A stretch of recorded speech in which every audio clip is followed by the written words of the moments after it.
Hi, I'm Seth with Priority Maintenance. Today we're going to be talking about patching drywall. So our first step in patching drywall is we're going to need to cut out a box here to know where we're going to be putting our drywall in. So our first step is going to be making our line across the top. You don't want to come too far above your hole, so that way you're cutting as little drywall as possible.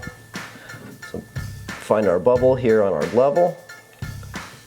Make sure it's nice and square. I know my stud stops right here on the inside, so I'm just going to come just past it, come over.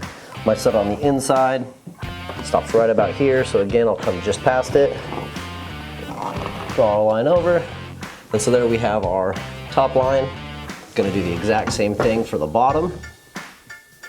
Find our bubble, there it is, and then draw our line across, just about the same place. Past our stud, so that way we know we have our level line. Now on these spots where the stud is on the inside, you can't exactly see it. We know right here, our stud is right here at the edge. So what we'll do is our studs are typically 1.5 inches, so we can come over 3/4 of an inch, and we'll have middle of the stud. So that's going to be our spot there. Now on the inside, our stud's back here a good little ways. So we're going to take this tape, put it on the inside, and measure to a spot where we know we can measure from. And we are right about 7.5 at this edge line. So now we'll take our 7.5. That's going to be the end of the stud, but we want to come just past that. So another 3/4, we're going to go to 8.25. And that's going to be our other side line, should be right middle of stud, right about there. So now same thing as before, we will take our level, put it on our line, find the bubble, make sure you stay on your line, on your little mark. We are right about there. And same process for the other side. Find your mark, find your bubble, and we are right there. So now once we have our hole marked, we know what we're going to be cutting. There's a few different ways you can go about cutting this open. Some guys will use razor knives, others will use drywall saw. I like to use our good old buzz saw. It makes it a lot faster and a lot easier. So once you know your lines, just go ahead and cut away.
So once we're all cut out, you can go ahead and pop your piece on out. Every once in a while you'll have a nail like that. Just go ahead and pull it out. And now as you can see, we've got our edge where we can screw to, and we are cut out. We're good to go to take our measurement to get our next step. So our next step is going to be measuring our hole and cutting our new piece of drywall. So to measure, you can go bottom, top, middle, doesn't really matter as long as you know you have a square hole. So our measurement here across is going to be 16 1/8. And anytime we're cutting drywall, you want to give yourself a little wiggle room. It doesn't have to be perfectly tight because you're going to be filling that with mud and covering it with tape anyways. So 16 1/8, we'll go ahead and make our cut on our drywall at 15 and 14/16. And then up and down, we are right at 12 inches. So we'll go ahead and make that one at 11 and 13/16. So our next step is going to be cutting our sheetrock here. It's good to know which way you're gonna go for your long and your short side. It doesn't really matter on this piece because we got a big enough piece that we can cut it anywhere we want. So our first cut we were going to do at 11 and 13/16. So we go ahead and make our mark at our spot this way. And then we can come down here short of where we know we're gonna stop and make it again, 11, 13/16. And now for our other mark, we can kind of ride those first two marks so you know you're gonna be right about at the end. And we're gonna make this one at 15 and we'll go just short of 16. So 15 and 15/16. And again, make your mark here down a little bit, 15 and 15/16. So now that we have our marks made, you can use your level to draw your line across. You can also use a quick square, drywall square, to make it a little bit easier on us. Just line up on your lines.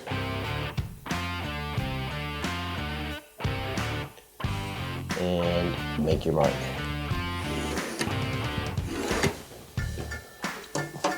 And we'll do the same thing on the other side. Line up on your marks.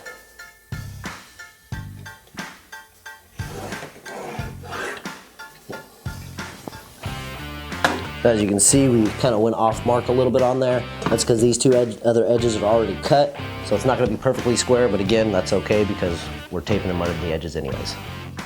So now it's time to cut our piece.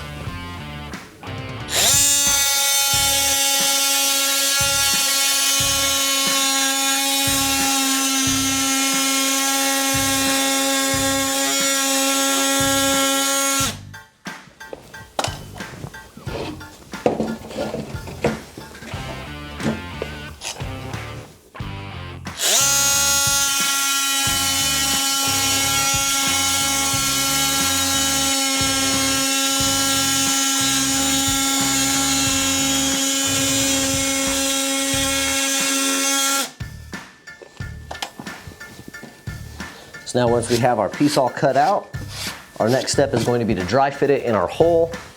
So we'll take it and just kind of set it inside. And that doesn't fit too badly. Again, the little gaps that you have are gonna get filled with mud and tape and covered with tape anyways. So just kind of split your difference from what you have and you'll screw her in right there. So go ahead and get your drill ready and your screws. You will want one screw in each corner and one in the middle. You typically want to put screws on sheetrock about every 6 inches or so. So again, split our difference in our gaps there so we don't have one side that's huge and the other side that's tight. And once you're set, go ahead and insert your screws.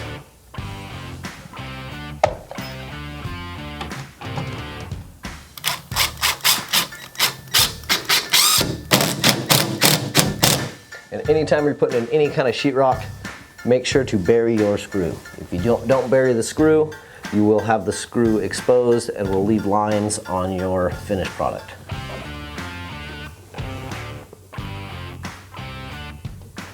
And if you're a little short of your stud, you can always kind of toenail your screw a little bit to make sure you're getting what you want.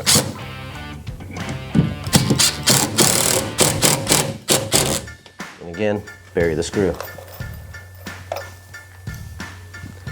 Another one.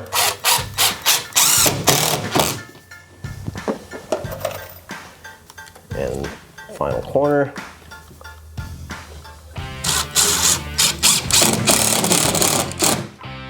If it bulges like that a little bit, you can just kind of push it back in. It's not too bad of a issue.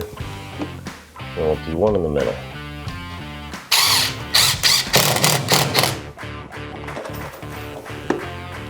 And last screw.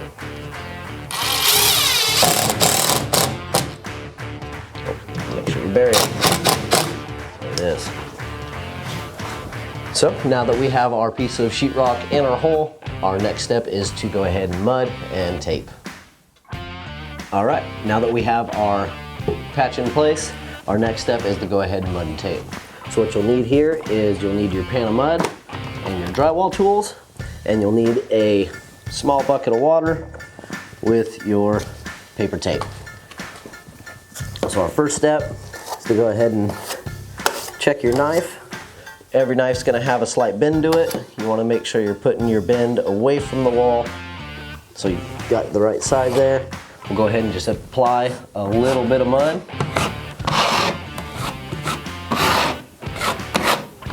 All the way around. Make sure as you're applying it that you're really pushing it into that crack that's there.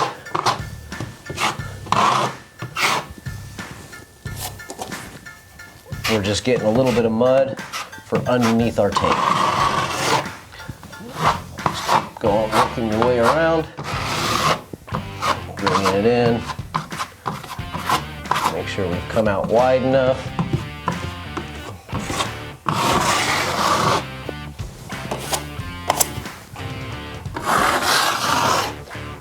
Once we have an okay amount of mud there, we'll go ahead and pull on our tape. I like to just put the tape across to see about how far of a piece we need. Be right about there. Rip the tape, set it down, find our next piece. Be right about there. Rip our tape, set it down. Now I generally don't like to overlap my tape because it just makes it have more of a chance to bubble. So I'll fall just short of about where that other tape will land, and we'll rip it there. And there. So once we have all of our tape ripped, we have our 4 pieces, our 2 shorties, and our long ones. Go ahead and dip it into the water bucket. You just want to get it wet. Go ahead and ream it out just a little bit. Just run your fingers along it flat to get the excess water off. And you will set your tape right across your seam. And you go ahead and take your knife and run it along just to smooth it out. And then get a little bit more mud. And you want to apply the mud across the top of the tape.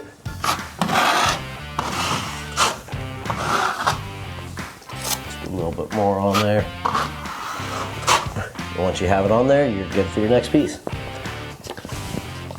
I will tend to work my way around my patch. So then I'll take my next piece and I will set it here. Same thing, kind of smooth her out just a little bit. Take my knife, get some mud, and right on top.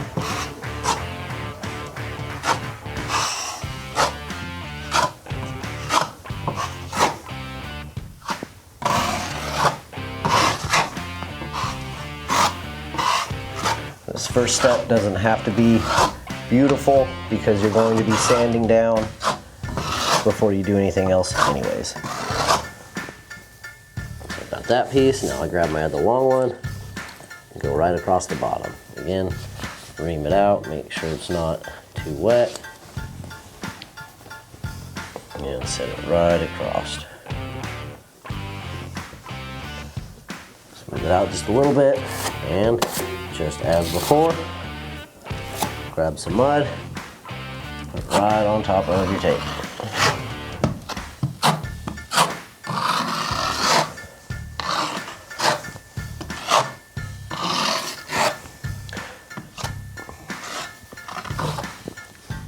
Don't want to take off too much, you want to leave some on there. And for our final piece, one more time, get it wet, wipe it off, stick it on.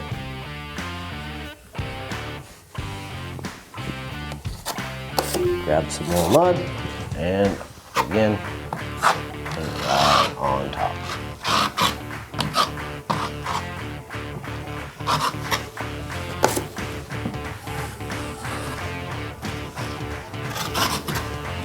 Now, you probably noticed as I was doing these, as I go over each corner, instead of going straight down across the corners, I will round the knife around that bend. It kind of helps not to accidentally catch the piece of your last tape and pull it off. And you might even just do one swoop all the way around. And there you have it. That is button taping and patching 101. This is Seth Priority Maintenance. We'll see you next time.